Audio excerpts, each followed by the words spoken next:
Good morning and happy Monday. Thanks for clicking on our video devotion for today. I hope you're well.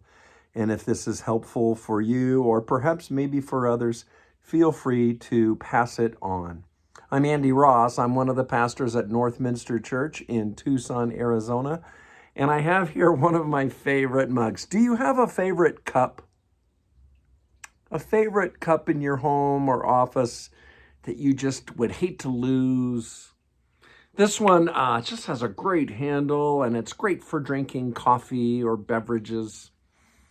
But today, this morning, at the start of this week, I want to share with you about a different cup. In our schedule of readings today from the book of Isaiah, the prophet, we are in chapter 51, and we see some interesting words from God to the beleaguered people of Israel. Awake, rise up, Jerusalem, you who have drunk from the hand of the Lord the cup of his wrath. That's a different kind of cup. But listen to what God says for these people who have been suffering under oppression. God says, "See, I have taken out of your hand the cup that made you stagger. From that cup, the goblet of my wrath, you will never drink again." God's promise of encouragement to his people, that he was removing the cup of his wrath and anger.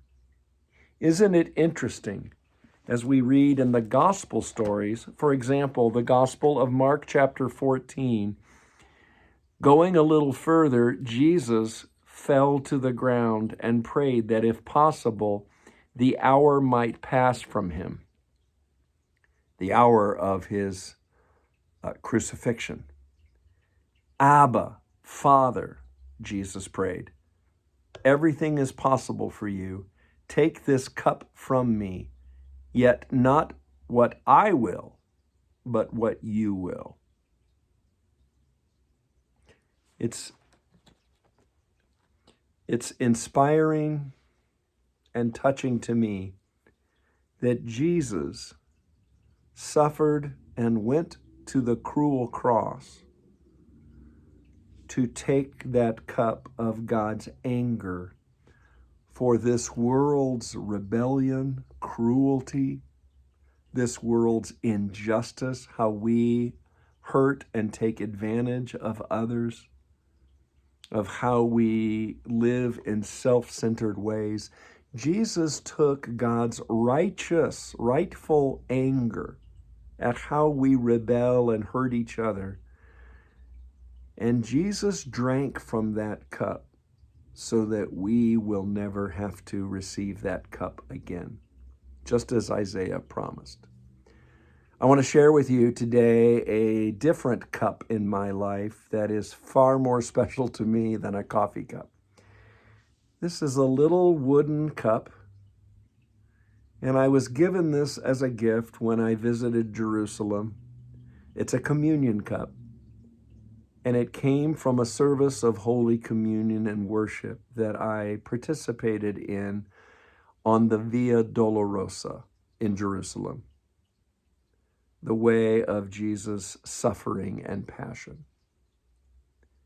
Just a little communion cup, but it reminds me of how Jesus drank the full cup of God's righteous judgment, anger, so that I can live cleared, forgiven, released in praise and in new life.